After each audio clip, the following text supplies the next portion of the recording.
ഈ ഖുർആൻ പ്രവാചകൻ കണ്ടിട്ടുണ്ടോ? ഇത് മാത്രമേ ഞങ്ങൾക്ക് അറിയൂ. പ്രവാചകന് അള്ളാഹു ഇറക്കിക്കൊടുത്ത ഒരു ഗ്രന്ഥം പ്രവാചകൻ കണ്ടിട്ടില്ല എന്ന് പറയുമ്പോൾ അത് ആരെഴുതി? പ്രവാചകൻ സാക്ഷ്യപ്പെടുത്തണ്ടേ ഇത് പടച്ചോന്റേതാണെന്ന്. ആ നബി ഇത് കണ്ടിട്ടുമില്ലല്ലോ.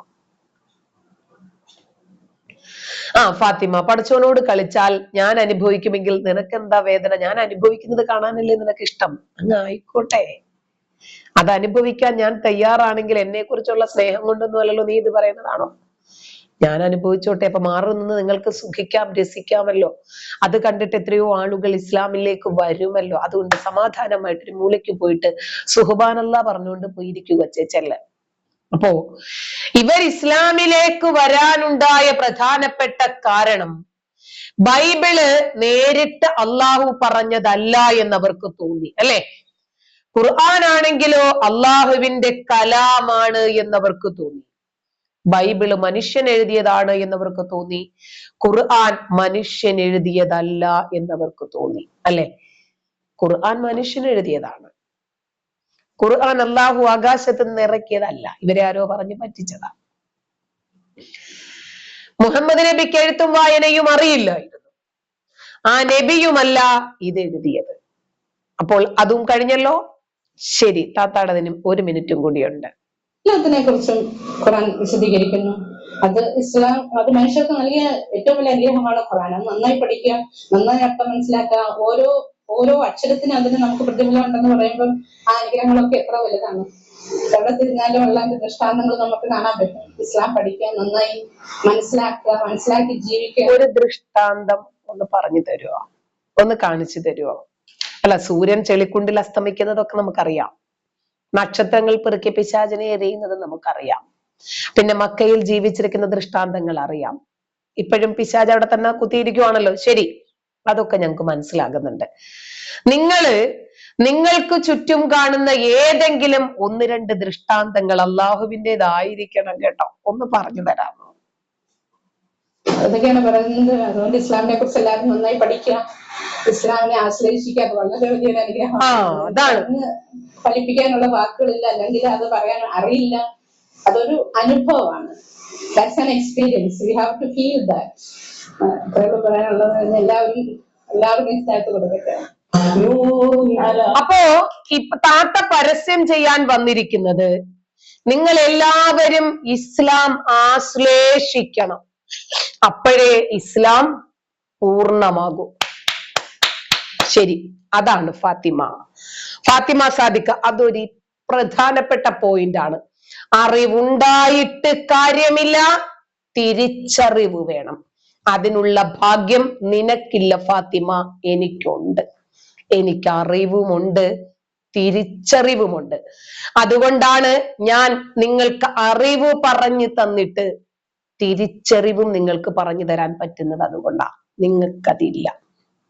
ഞാൻ ഖുർആൻ വായിക്കുക മാത്രമല്ല ചെയ്തത്, പഠിച്ചു, തിരിച്ചറിഞ്ഞു. അതിനെ ഇപ്പോതാ ബോധവൽക്കരണം നടത്തുകയും ചെയ്യുന്നു. അതിന്റെ പേരാണ് തിരിച്ചറിവ്. കേട്ടോ, അതെനിക്കുണ്ട്. ഈ പെണ്ണിനതില്ലാതെ പോയി ബിജി തോമസിന് അറിവുമില്ല, തിരിച്ചറിവുമില്ല. അതുകൊണ്ടാണ് ഇസ്ലാം എന്തോ വലിയ സംഭവമാണെന്നും ഖുർആനിനെ കുറിച്ച് എന്തറിഞ്ഞിട്ടാ ഇത് അള്ളാഹുവിന്റെ വാക്കാണ് എന്ന് പറയുന്നത്. അള്ളാഹുവിനും ഇതുമായിട്ട് യാതൊരു ബന്ധവുമില്ല, നബിക്കും ഇതുമായിട്ട് യാതൊരു ബന്ധവുമില്ല. എന്നാലും താത്തായെ കൊണ്ട് പരസ്യം ചെയ്യിപ്പിച്ച ആളുകളോട് കുറച്ചുകൂടിയൊക്കെ താത്തായ്ക്കൊന്ന് ട്യൂഷനൊക്കെ കൊടുത്ത് ക്രിസ്ത്യൻ മതത്തെ കുറിച്ച് കുറച്ച് ന്യൂനതകളൊക്കെ ഒന്ന് പറഞ്ഞു കൊടുത്തിരുന്നെങ്കിൽ കുറച്ചുകൂടി ഒന്ന് ക്ലച്ച് പിടിക്കുമായിരുന്നു. എന്നാലല്ലേ നിങ്ങൾ എടുത്ത ഒരു എഫേർട്ടിന് കൃത്യമായിട്ടൊരു റിസൾട്ട് വേണ്ടേ? അതാണ്. തിരിച്ചറിവ് എത്ര കാലം ഉണ്ടാകും എന്നത് രണ്ടാമത്തെ കാര്യമാണ് ഷാഹിന. ഈ അറിവിനെ എങ്ങനെ തിരിച്ചറിവാക്കി മാറ്റാൻ പറ്റും? അപ്പൊ ഞാൻ ഈ വിഷയത്തെ കുറിച്ച് സംസാരിക്കുന്നത് എന്തിന് എന്നാണ് നിങ്ങളൊക്കെ പലരും ചോദിക്കുന്നു. നിങ്ങളുടെ അറിവില്ലായ്മയും വിവരക്കേടും മാത്രമാണ്. എനിക്ക് ഏത് വിഷയത്തെ കുറിച്ചും സംസാരിക്കാം, പറ്റില്ലേ? ഏതു വിഷയത്തെക്കുറിച്ചും എനിക്ക് സംസാരിക്കാം. ഈ രാജ്യം എനിക്ക് അതിന്റെ സ്വാതന്ത്ര്യം നൽകുന്നുണ്ട്. ഇല്ല എന്ന് നിങ്ങൾക്ക് പറയാൻ പറ്റുമോ? ശരി, ഞാൻ വേറെ ഒരു കാര്യവും കൂടി നിങ്ങളോട് ചോദിക്കാം. ഇസ്ലാമിനെ കുറിച്ചിട്ട് ആരാണ് പറയേണ്ടത്? പുരോഹിതന്മാരല്ലേ. ഞാൻ ആരാ ഇസ്ലാമിനെ കുറിച്ച് പറയാൻ? അതല്ലേ നിങ്ങളൊക്കെ ചോദിക്കുന്നത്. ശരി, ഇസ്ലാമിനെ കുറിച്ച് പഠിച്ച പണ്ഡിതന്മാര് പറയട്ടെ. പറയൂ. നിങ്ങൾ മുത്തുനബി ഞാൻ ചോദിച്ചു തങ്ങളെ, നിങ്ങൾ മുത്തുനബി സ്വല്ലല്ലാഹു അലൈഹി വസല്ലം തങ്ങളെ എത്ര തവണ കണ്ടിട്ടുണ്ട്? ഇൻഷാ അല്ലാഹ് ഈ മജ്ലിസിൽ വരുന്ന ബായാർ തങ്ങളെ മറുപടി 5 തവണ ഞാൻ തങ്ങളെ കണ്ടിട്ടുണ്ട് സഖാഫി. അൽഹംദുലില്ലാഹ്. ഇതാണ് എങ്ങനെയുണ്ട്? മുഹമ്മദ് നബിയെ 5 തവണ ഇന്ന് ജീവിച്ചിരിക്കുന്ന ബായാർ ഉസ്താദ് കണ്ടിട്ടുണ്ട് എന്നാ പറയുന്നേ. ഇവര് മതം പറഞ്ഞാൽ മതിയോ? അല്ല, ഞാൻ പറയാൻ പാടില്ല എന്നാ ഇവര് പറയുന്നത്. ഇവർക്കൊക്കെ പറയാമോ? ഇവരൊക്കെ പറയുന്നതാണോ നിങ്ങളുടെ മതം? നിങ്ങളുടെ മതത്തിന്റെ കറാമത്തുകൾ, മുഅ്ജിസത്തുകൾ? കുഴപ്പമില്ല അല്ലെ. നബി 1400 കൊല്ലങ്ങൾക്ക് മുമ്പ് ജീവിച്ചു മരിച്ചു എന്ന് പറയപ്പെടുമ്പോൾ ആ നബിയെ ക്യാൻസർ രോഗമൊക്കെ മാറ്റിക്കൊടുക്കുന്ന ബായാർ തങ്ങൾ 5 തവണ കണ്ടിട്ടുണ്ട് എന്നാ പറയുന്നത്. ആളെ പറ്റിക്കാൻ എന്തെല്ലാം മാർഗമുണ്ടോ വേറെ? അവരുടെ സ്വലാത്തിന്റെ മജ്‌ലിസുകൾക്കുള്ള പ്രാധാന്യം മദീനയുമായിട്ടുള്ള വലിയ കണക്ഷനാണ്. മുത്തുനബി സ്വല്ലല്ലാഹു അലൈഹി വസല്ലം തങ്ങളെ പൊരുത്തമാണ്. അല്ലാഹ് ഞങ്ങളെ സാദാത്തുക്കളെ ഉലമായിന്റെ പൊരിശമുണ്ട്. സാധുക്കളായ ഞങ്ങൾക്കും തങ്ങളുമായിട്ടുള്ള ഒരു വലിയ ബന്ധം തരണേ അല്ലാഹ്. ഇനി ഇദ്ദേഹത്തെ കുറിച്ച് നട്ടാ കുരുക്കാത്ത കളവ്. ശരി, ഞാൻ പറയുന്നില്ല, എനിക്ക് ഞാനായിട്ട് പറയുന്നില്ല, നിങ്ങൾ തന്നെ ഇതൊന്ന് കേട്ടോ.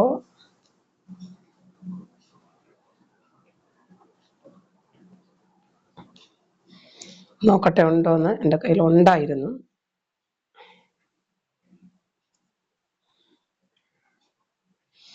ഞാൻ എടുത്തിട്ടിരുന്നു.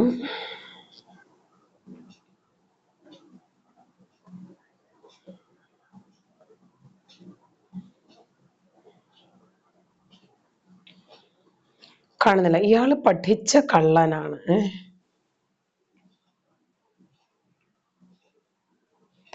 ഒരുപാട് ആംബുലൻസുകളൊക്കെ ചീറിപ്പാഞ്ഞ് ഇദ്ദേഹത്തിന്റെ മുറ്റത്തേക്ക് വരുന്നു എന്നൊക്കെ പറഞ്ഞിട്ടേ ഒരു ഉസ്താദ് നമ്പർ 1 ആയിട്ട് പ്രസംഗിക്കുന്ന ഒരു വീഡിയോ ഉണ്ട്. ഞാൻ മുമ്പൊക്കെ നിങ്ങൾക്ക് കേൾപ്പിച്ചു തന്നിട്ടുണ്ട്. ബായാർ കോയായി മജ്‌ലിസിലേക്ക് പോകണം മുഅ്മിനേ.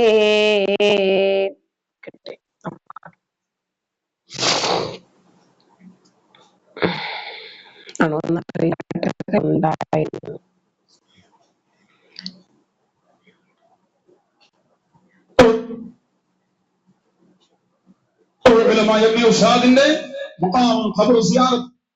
അതല്ല,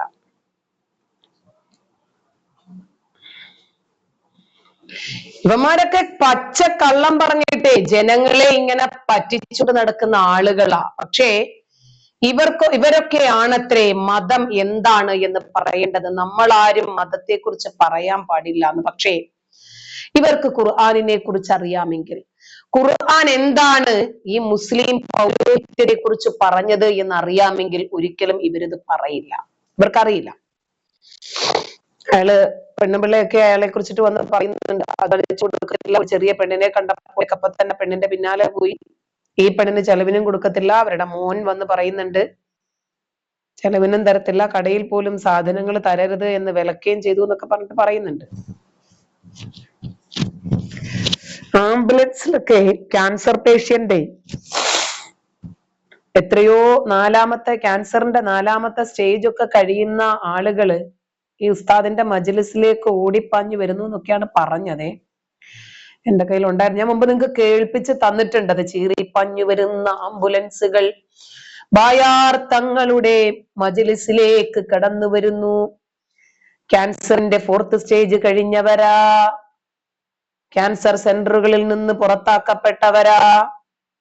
അവര് ഇദ്ദേഹത്തിന്റെ സദസ്സിലേക്ക് വന്നിട്ട് ക്യാൻസറും ഒക്കെ ചികിത്സിച്ചല്ല, പ്രാർത്ഥിച്ച്, അള്ളാഹുവിനോട് പ്രാർത്ഥിച്ച് ആ സുഖമൊക്കെ ഭേദപ്പെടുത്തി അവര് തിരിച്ചു പോകുന്നു എന്നൊക്കെ പറഞ്ഞിട്ട്, അവന്മാര് നുണയന്മാരാണ്, അവന്മാര് കള്ളം മാത്രം പറഞ്ഞിട്ട് ആളുകളെ ഇങ്ങനെ പറ്റിച്ചുകൊണ്ട് കൊടുക്കുക. എന്റെ കയ്യിൽ ഇപ്പൊ വീഡിയോ എന്റെ കയ്യിൽ ഉണ്ടായിരുന്നു, ഞാനതൊക്കെ എടുത്തു വെച്ചിരുന്ന, പക്ഷെ കണ്ടില്ല.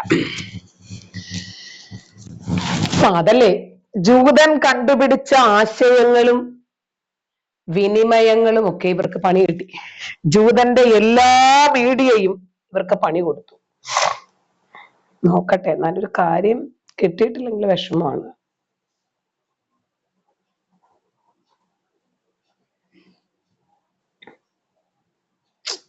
കാണുന്നില്ലല്ലോ.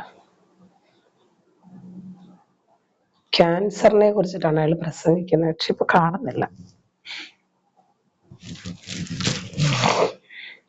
ശരി, സാരമില്ല, ഇനി കിട്ടുന്നെങ്കിൽ ഞാൻ എടുത്തു വെക്കാം, നിങ്ങൾക്ക് എന്തായാലും കേട്ടോ.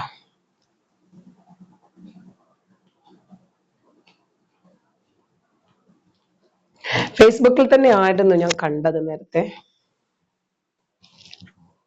കാണിച്ചു തരാന്ന് പറഞ്ഞിട്ട് കിട്ടിയിട്ടില്ലെങ്കിൽ ഒരു വിഷമാണ്. പിന്നെ ഞാനതങ്ങ് മറന്നും പോകും.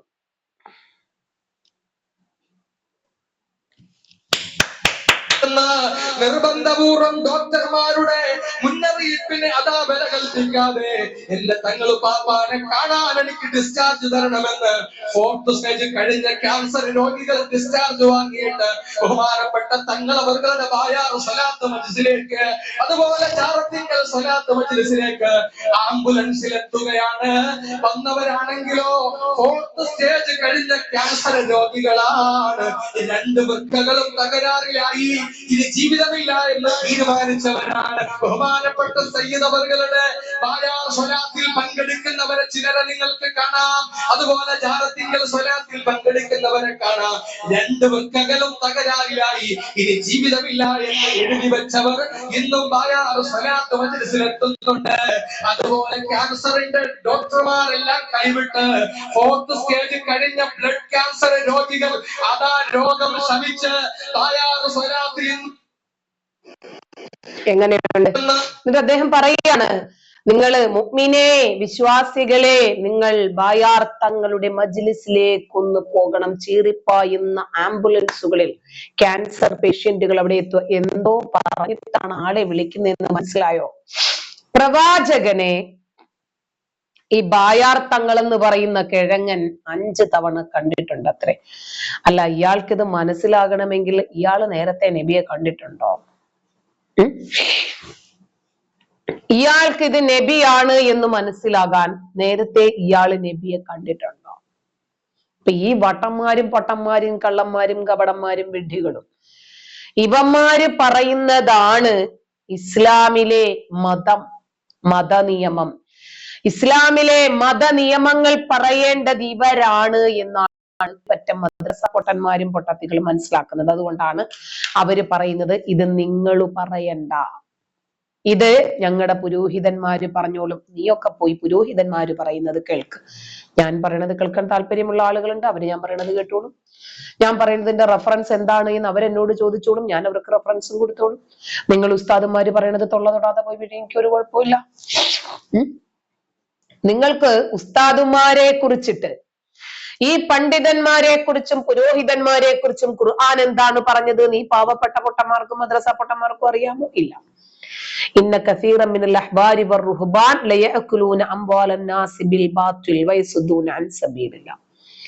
ഈ പണ്ഡിതന്മാരും പുരോഹിതന്മാരിലും അധികം ആളുകളും ജനങ്ങളുടെ സമ്പത്ത് അന്യായമായി ഭക്ഷിക്കുകയും ജനങ്ങളെ അള്ളാഹുവിന്റെ മാർഗത്തിൽ നിന്നും തടയുകയും ചെയ്യുന്നവരാണ്. അപ്പൊ പണ്ഡിതന്മാരല്ല ഇസ്ലാം എന്ന മതത്തെ വിശദീകരിച്ച് തരേണ്ടത്, വ്യാഖ്യാനിച്ചു തരേണ്ടത്. ആ പണ്ഡിതന്മാരെ നിങ്ങൾ വിശ്വസിക്കരുത് എന്നാണ് ഖുർആൻ പറഞ്ഞത്. ആ പണ്ഡിതന്മാരെ പണമുണ്ടാക്കാൻ വേണ്ടി ജനങ്ങളെ ശരിയായ ഇസ്ലാമിന്റെ പാതയിൽ നിന്ന് തടയുന്നവരാണ് എന്നാണ് പറഞ്ഞത്. കേട്ടോ? പെൺകുട്ടികൾ പറയാണ്, എനിക്ക് വിവാഹം വേണ്ട, എനിക്ക് ജോലിയാണ് വേണ്ടത്. എന്തിനാണ് ഈ ജോലിയെ പറ്റി ഇന്നത്തെ പെൺകുട്ടികൾ ആലോചിക്കുന്നതെന്നോ? നിങ്ങൾ ജോലിയെ പറ്റി പറയുന്ന പെൺകുട്ടികളോട് ചോദിച്ചു നോക്കൂ. ഞാൻ പെൺകുട്ടികൾ ജോലിക്ക് പോകണ്ടെന്ന് പറയുന്ന ആളൊന്നുമല്ല. പക്ഷേ നിങ്ങൾ ഗൗരവത്തോടെ ഒരു കാര്യം മനസ്സിലാക്കണം. പല കുട്ടികളും പറയുന്നു, ജോലി കിട്ടിയിട്ടേ എനിക്ക് വിവാഹം വേണ്ടു. എന്തേ കാരണം? അയാളുടെ ചൊൽപ്പടി കിട്ടൂല, അയാളുടെ ചൊൽപ്പടിക്ക് നിൽക്കാനൊന്നും എന്നെ കിട്ടൂല. 10 രൂപ തരുമോ എന്ന് അയാളുടെ മുമ്പിൽ ഓച്ചാരിച്ചു നിൽക്കേണ്ട ഒരു ജീവിതത്തിനൊന്നും എന്നെ കിട്ടൂല എന്ന നെഗളിപ്പിന്റെ വർത്തമാനം പറയുന്ന ന്യൂ ജനറേഷനിലെ പെൺകുട്ടികൾ എവിടേക്കാണ് ഈ പോകുന്നത്? അത്തരത്തിലുള്ള കുരങ്ങന്മാർക്ക് ഏണി വെച്ചു കൊടുക്കുന്ന ചില മോട്ടിവേഷക്കാരുമുണ്ട് നമ്മുടെ സമൂഹത്തിൽ. മോട്ടിവേഷൻ അല്ല, അവർ നൽകുന്നത് വിഷമാണ്. മോട്ടിവേഷന്റെ പേരിൽ മോട്ടിവേഷൻ ക്ലാസുകൾ കൊടുക്കുന്ന ചില ആളുകളുണ്ട്. അവർ വിഷമാണ് കുത്തിവെക്കുന്നത്. പെൺകുട്ടികളോട് പറയണേ, പെൺകുട്ടികളെ, നിങ്ങളൊന്നും ഇനി പണ്ട് കാലത്തൊക്കെ വല്യമ്മക്ക് ഭയങ്കര ഇടങ്ങേറുന്നുണ്ട്, എന്റെ കുട്ടി ഒന്ന് കല്യാണം കഴിച്ച് കണ്ടിട്ട് മരിച്ചാ മതിയായിരുന്നു, അങ്ങനെ പറയുന്ന വല്യമ്മമാരോട് പോകാൻ പറയണം. ഇനി ഇപ്പോഴത്തെ ന്യൂ ജനറേഷനിലെ പെൺമക്കളെ നിങ്ങൾ എന്ത് ചെയ്യണം? നിങ്ങൾ പറയണം, എനിക്കൊരു ജോലിയാണ് വേണ്ടത്, ജോലി കിട്ടട്ടെ, എന്നിട്ട് ബാക്കി കാര്യം. എന്തിനാ ജോലി? ജോലി കിട്ടുന്നത് ആദ്യം തന്നെ എന്താ മനസ്സ്? അയാൾ ഒന്ന് പറഞ്ഞാൽ 2 പറയാൻ എനിക്ക് ധൈര്യം വേണമെങ്കിൽ കയ്യിൽ ചിക്കിളി വേണം. ഇത് പറയുന്ന പെൺമക്കളാണോ നമ്മുടെ കുടുംബത്തിന് ആവശ്യം? എന്തേ നമ്മുടെ സമൂഹം ഇങ്ങനെയായി പോയത്? ആരാണ് അവരെ ഈ ഒരു രൂപത്തിലുള്ള ഒരു അവസ്ഥയിലേക്ക് തള്ളിവിട്ടത്? ഗൗരവത്തോടെ ചിന്തിക്ക്. നമ്മൾ പറയുന്നതൊക്കെ ഇതൊക്കെ പണ്ടേതോ കാലഘട്ടങ്ങളിൽ വേറെ ഏതോ രാജ്യത്ത് നടന്നിരുന്ന കാര്യങ്ങളാണെന്ന് തെറ്റിദ്ധരിക്കരുത്. ഇവിടെ ഇരിക്കുന്ന ഓരോരുത്തരും നിങ്ങളുടെ ബന്ധപ്പെട്ട പെൺകുട്ടികളോടൊന്ന് ചോദിക്കുമോളെ, നിനക്ക് വിവാഹത്തെ കുറിച്ചുള്ള കാഴ്ചപ്പാടെന്താ? നിനക്കിപ്പോ വേണോ? വേണ്ടെന്നാ കുട്ടികൾ അധികം പറയുന്നത്. വേണ്ട, വിവാഹം വേണ്ട. എന്തിനാണ് അവർ കൊല്ലാപ്പ്? എന്തിനാ അങ്ങനെ പറയാനുള്ള കാരണം എന്താണ് ഉസ്താദെ? അതും കൂടെ നിങ്ങളൊന്ന് പറഞ്ഞു കൊടുക്കണ്ടേ? പെൺകുട്ടികൾക്ക് വിവാഹമല്ല വേണ്ടത്, എനിക്ക് വിദ്യാഭ്യാസം വേണം, ജോലി വേണം എന്ന് പറയാനുള്ള കാരണം ഭർത്താവിന്റെ വീട്ടിലെ പേര് യന്ത്രമാകാനും ശമ്പളമില്ലാത്ത വീട്ടുജോലിക്കാരിയാകാനും അടിച്ചു തെളിക്കാരിയാകാൻ താല്പര്യമില്ല. ഞാൻ കഷ്ടപ്പെട്ട് പഠിച്ച് ഒരു ജോലി നേടി എനിക്ക് വ്യക്തിത്വം രൂപപ്പെടുത്തണം, ഞാൻ എന്ന വ്യക്തിക്ക് വ്യക്തിത്വ വികാസം ഉണ്ടാകണം, സാമ്പത്തിക സ്വാതന്ത്ര്യം ഉണ്ടാകണം, എനിക്ക് എന്റേതായിട്ടുള്ള അഭിപ്രായ സ്വാതന്ത്ര്യം ഉണ്ടാകണം. അല്ലാതെ കെട്ടിയോൻ ഒന്ന് പറഞ്ഞാൽ 4 പറയാൻ. ചിലപ്പോൾ ഹുസൈൻ സലഫിയുടെ കുടുംബത്തിലുള്ള ആളുകളൊക്കെ പെണ്ണുങ്ങൾ ജോലിക്ക് പോകുന്നത് അതിനായിരിക്കും. കെട്ടിയോൻ ഒന്ന് പറഞ്ഞാൽ 4 പറയാനുള്ള ഒരു ധൈര്യം വേണമെങ്കിൽ കയ്യിൽ ചിക്കിലി വേണം, പണം വേണം.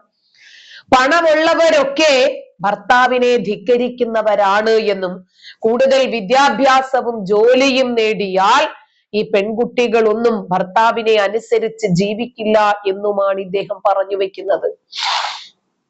മുസ്ലിങ്ങളെ ഉപദേശിക്കുവാണ് പെൺകുട്ടികളെ കെട്ടിച്ചോളാൻ.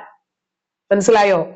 പെൺകുട്ടികൾക്ക് വിദ്യാഭ്യാസം നൽകിയാൽ ആ പെൺകുട്ടികള് ഭർത്താവിനെ ധിക്കരിച്ചു പോകും. ഭർത്താവിന്റെ അടിയും ഇട്ടിയും ചവിട്ടും കൊണ്ട് അനിയന്മാരുടെ ഇഷ്ടങ്ങളും ജ്യേഷ്ഠന്മാരുടെ ഇഷ്ടങ്ങളും അമ്മായിയമ്മയുടെയും അമ്മായിയപ്പന്റെയും നാത്തൂമാരുടെയും ഒക്കെ ഇഷ്ടത്തിനനുസരിച്ച് ഭക്ഷണം ഒരുക്കി, തീന്മേശ ഒരുക്കി, വീട് വൃത്തിയാക്കി, മക്കളെ കുളിപ്പിച്ച് തൂറിപ്പിച്ച് കഴുകിപ്പിച്ച് നഴ്സറിയിൽ കൊണ്ടുവിട്ട് അങ്ങനെ വീട്ടിലെ അടഞ്ഞിരിക്കുന്ന ഒരു ഉപകരണം, ശമ്പളം കൊടുക്കേണ്ടാത്ത ഒരു യന്ത്രമല്ല ആണ് എന്നാണ് ഇവര് പറയുന്നത്. പക്ഷെ അങ്ങനെയാകാൻ ഇപ്പോൾ മുസ്ലിം പെൺകുട്ടികൾ തയ്യാറല്ല. അതിന്റെ അർത്ഥം എന്താ? മുസ്ലിം പെൺകുട്ടികൾ മതത്തെ കുറിച്ച് ശരിക്കും പഠിച്ചിരിക്കുന്നു. ഇപ്പോ കഴിഞ്ഞ ദിവസം നിങ്ങളൊന്ന് ശ്രദ്ധിക്കണം. കഴിഞ്ഞ ദിവസമാണ്, എന്താണ് പെൺകുട്ടിയുടെ പേര്? ഫസീല അല്ലെ? ഫസീല എന്ന് പറയുന്ന പെൺകുട്ടി ഒരു 1.5 വർഷമേ ആയിട്ടുള്ളൂ അതിന്റെ കല്യാണം കഴിഞ്ഞിട്ട്. ഒരു കുഞ്ഞുണ്ട്, 2ാമത് ഗർഭിണിയായി. ഭർത്താവിന്റെ മാതാവും ചേർന്ന് ഭയങ്കരമായ പീഡനം. ആ പെൺകുട്ടിയുടെ വയറ്റിലൊക്കെ ചാവിട്ടി മേദിച്ച് ഗർഭിണിയാണ്. അങ്ങനെ ഞാൻ മരിക്കാൻ പോകാണ്, അല്ലെങ്കിൽ ഇവരെന്നെ കൊല്ലുമെന്ന് പറഞ്ഞിട്ട് ആ പെൺകുട്ടി സ്വയം ജീവൻ ഒടുക്കുന്നു.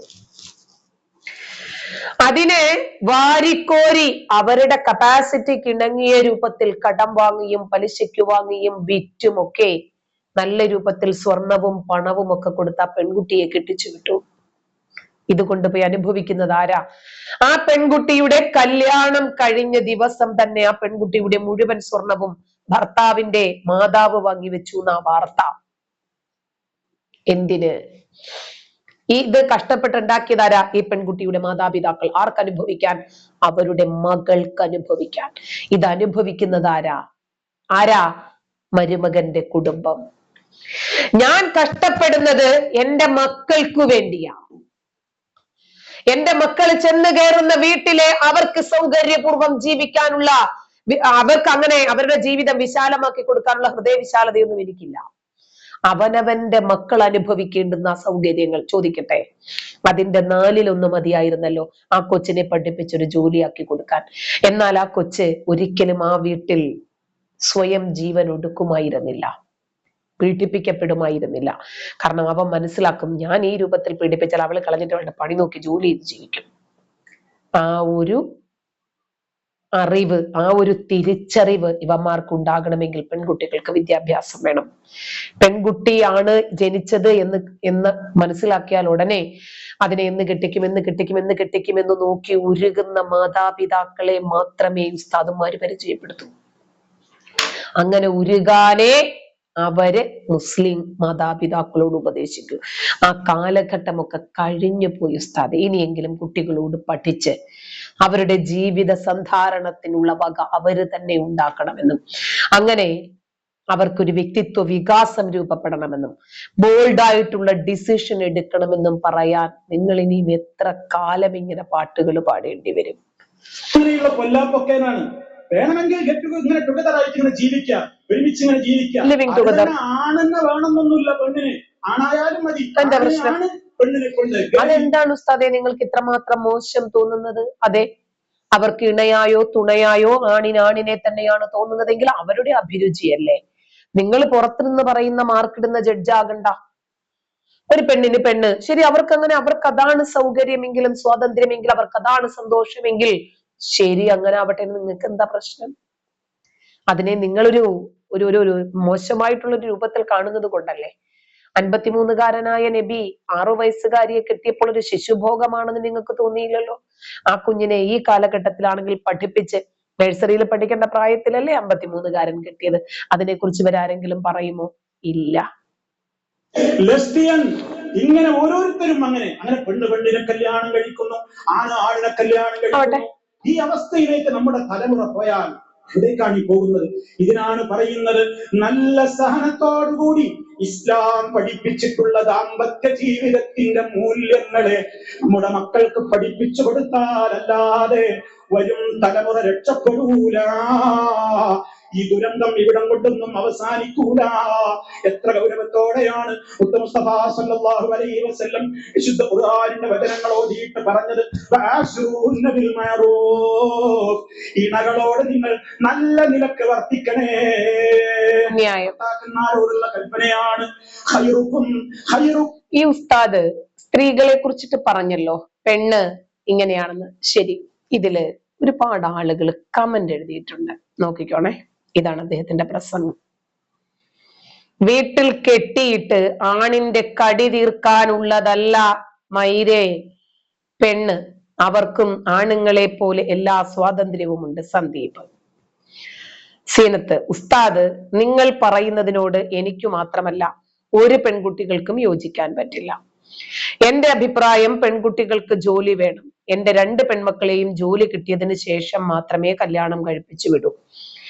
ജോലി തന്നെ വലുത്. ഇതുപോലെയുള്ള തൊപ്പി വെച്ച ആളാണ് എന്റെ ഭർത്താവ്. ജോലി കിട്ടി, പോകാൻ സമ്മതിച്ചില്ല അദ്ദേഹവും അമ്മായി. എന്റെ വീട്ടിലുള്ളവർ പറഞ്ഞു കുടുംബമാണ് വലുത്. അങ്ങനെ ജോലി പോയി. പിന്നീട് എനിക്ക് ഓരോ അസുഖങ്ങൾ പിടിപെട്ടപ്പോൾ നോക്കാൻ ഭർത്താവില്ല. കുടുംബം വലുത് എന്ന് പറഞ്ഞ് എന്റെ വീട്ടുകാരില്ല. ഇപ്പോൾ ജോലിയില്ല. കിട്ടിയതൊരു പെൺകുട്ടിയെ, അല്ലാതെ ഒന്നുമില്ല. അതുകൊണ്ട് ജോലി തന്നെ വലുത്. ഉസ്താദ് പറഞ്ഞതിൽ പോയിന്റ് ഔട്ട് ചെയ്യേണ്ടുന്ന ഒരു കാര്യമുണ്ട്. പുരുഷൻ ഒരു അടിമ ഉടമ മനോഭാവം മാറ്റി ഇണ എന്ന പരിഗണന കൊടുത്ത് പരസ്പര ബഹുമാനത്തിൽ കഴിയുന്ന മാതാപിതാക്കളെ കാണുമ്പോൾ ഒരു പെൺകുട്ടിയും വിവാഹം വേണ്ടെന്ന് പറയില്ല. നേരെ മറിച്ച് ഭർത്താവ് എന്ന പദവിയിൽ മക്കളെ മുമ്പിൽ വെച്ച് പച്ചയ്ക്ക് അപമാനിക്കുന്ന നിസ്സഹായയായ മാതാവിനെ കണ്ട് മാതാവ് പ്രതികരിക്കാൻ ത്രാണിയില്ലാതെ, അല്ലെങ്കിൽ പ്രതികരിച്ചാൽ ഒറ്റ ദേഷ്യത്തിന് തൊലാക്ക്. ഓക്കെ, പെൺകുട്ടികൾ ജോലി ചെയ്യട്ടെ, അതിനെന്താ കുഴപ്പം? ആണുങ്ങളെ പോലെ തന്നെ പെണ്ണിനും അവകാശമുണ്ട്. പഴയ കാലമല്ല ഉസ്താദെ, ഭർത്താവ് ഇട്ടിട്ട് പോയാൽ ജീവിക്കാൻ പെൺകുട്ടികൾക്ക് ഒരു ജോലി തന്നെ വേണം. ഇപ്പോൾ ഈ പറയുന്നവരൊന്നും കൂടെ കാണില്ല. ഉസ്താദിനെ കുറ്റം പറഞ്ഞതല്ല, എന്റെ അനുഭവമാണ്. ഇങ്ങനെ ഒരുപാട് ആളുകൾ ചിന്തിക്കാൻ തുടങ്ങിയിരിക്കുന്നു. അതൊരു നല്ല ലക്ഷണമാണ്. ആളുകൾ കൂടുതൽ കാര്യങ്ങൾ മനസ്സിലാക്കാനും അതുവഴി പ്രതികരിക്കാനും തുടങ്ങിയിരിക്കുന്നത് ശുഭലക്ഷണമാണ്. അല്ല സഫിയയെ ഇത് കാണാൻ നമ്മൾ ആരെങ്കിലും നിർബന്ധിച്ചോ? സഫിയ തങ്ങളെ കുറിച്ച് അങ്ങനെ പറയാമോ എന്നൊക്കെ വന്ന് പറയുന്നുണ്ടായിരുന്നല്ലോ. തങ്ങൾ ആരാ സഫിയ? ആരാ സഫിയ? തങ്ങള് നബിയുടെ പരമ്പരയിൽപ്പെട്ടവരെയാണോ തങ്ങൾ എന്ന് പറയുന്നത്? തങ്ങളെ അങ്ങനെ പറയാൻ പാടുണ്ടോന്ന്? തങ്ങന്മാരെ പോലെ പിഴച്ചവന്മാരാരാ ഉള്ളത്? പടച്ചോനെ പറയുന്നു നമ്മൾ പിഴച്ചവനെന്ന്, നബിയെ പറയുന്നു നമ്മൾ പിതൃശൂന്യൻ എന്ന്, വാപ്പയില്ലാത്തവനെന്ന്. അതിനെക്കാട്ടിൽ വലുതാണോ ഈ തങ്ങള്? കൊച്ചേ, പ്രവാചകൻ ആൺമക്കളില്ല. പിന്നെ എങ്ങനെയാ കൊച്ചേ പ്രവാചകന്റെ പരമ്പരയാണെന്നും പറഞ്ഞ് കുറെ മലരന്മാര് വന്നിട്ട് ആണെന്നൊക്കെ പറഞ്ഞിട്ട് വരുമ്പോ എങ്ങനെയാ കൊച്ചേ ഇതിനെയൊക്കെ അംഗീകരിക്കുന്നത് നീയൊക്കെ? ഈ മലരന്മാര് നബി 5 പ്രാവശ്യം കണ്ടിട്ടുണ്ടെന്നൊക്കെ പറഞ്ഞിട്ട് ജനങ്ങളെ പറ്റിച്ച് ക്യാൻസർ പേഷ്യന്റ് ഒക്കെ ഡിസ്ചാർജ് ചെയ്തിട്ട് ഇവന്റെ മുറ്റത്താണ് പോയിരിക്കുന്നത് എന്ന് ആളുകളെ കൊലയ്ക്ക് കൊടുക്കുന്ന രീതിയല്ലേ ഇതൊക്കെ?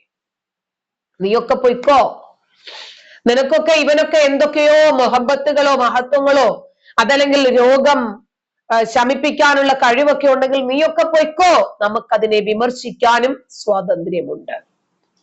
അത് മനസ്സിലാക്കണമെങ്കിൽ കുറച്ചൊക്കെ ഒരു പൊതുബോധം വേണം കൊച്ചേ. നിന്നോടൊന്നും പറഞ്ഞിട്ടേ വലിയ കാര്യമൊന്നുമില്ല, പിന്നെ അങ്ങ് പറഞ്ഞു പോകുന്നതാണ് കേട്ടോ ഇത്തരം സാഹചര്യങ്ങളില്.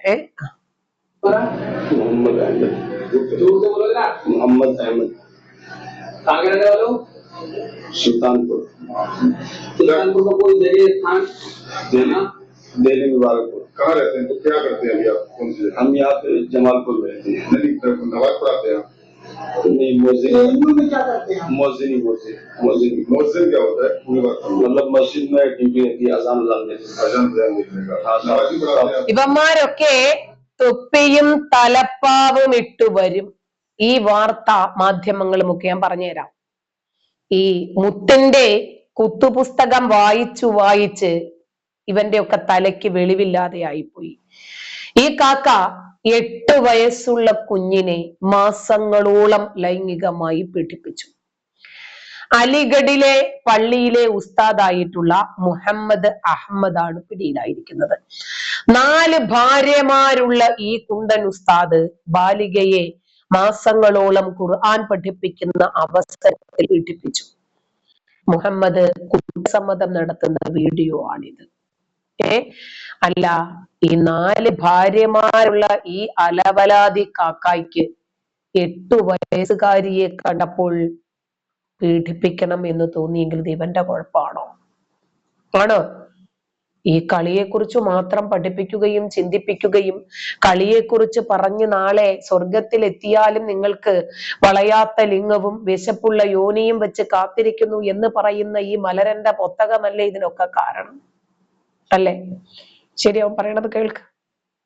इमाम साहब नहीं आते तो कभी कभी पढ़ा।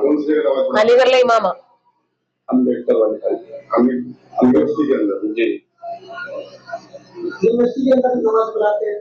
जी, बच्ची कैसे चश्मे आई थी आपने? पढ़ाने जाते। क्या पढ़ाने जाते थे बच्ची को? कुरान पाक। आपने कुरान को भी बदनाम कर दिया। मैं कुरान പഠിപ്പിക്കുകയാണ് ആ കൊച്ചിനെ. कुरान पढ़ाने जाते। कितनी बड़ी थी बच्ची? 8-9 साल की।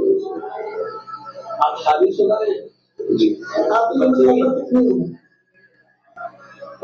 34 साल। कितने बच्चे हैं? 2 बच्चे हैं। आपको बिल्कुल ഇവന് 4 ഭാര്യമാരും 2 മക്കളും ഉണ്ടെന്നാണ് ഇവൻ പറയുന്നത്. എന്നിട്ടാണ് ഇവൻ ഈ വേല. എന്നിട്ട് ഇവന് തീരുന്നില്ല അവന്റെ കടി. ഹിബ ഫാത്തിമ ഖുർആൻ പറഞ്ഞോ ആണുങ്ങൾക്ക് പെണ്ണിനെ പീഡിപ്പിക്കാൻ എന്ന്? അയാള് ചെയ്തത് തെറ്റ് തന്നെ. അത് തന്നെയാണ് മമ്മദണ്ണനും ചെയ്തത്. മമ്മദണ്ണൻ ആയിഷയെ കല്യാണം കഴിക്കുമ്പോൾ എത്ര ഭാര്യമാരുണ്ടായിരുന്നു ഹിബ? 53 വയസ്സുകാരൻ 6 വയസ്സുകാരിയെ കണ്ടപ്പോൾ എന്താണ് ഹിബ നിൽക്കാൻ പറ്റാത്ത രൂപത്തിൽ ഒരു ഉദ്ധാരണം ഉണ്ടായത്? കൊച്ചിനെ തന്നെ കെട്ടണമെന്നും പറഞ്ഞത്. 53കാരൻ 6 വയസ്സുകാരിയെ കെട്ടിയാൽ അത് ശിശുപീഡനമല്ലേ ഹിബ? ഹിബയുടെ വാപ്പ 53കാരന് ഹിബയെ 5 വയസ്സുള്ളപ്പോൾ കെട്ടിച്ചു കൊടുക്കാൻ തീരുമാനിച്ചാലോ? ഇനി ഹിബയ്ക്ക്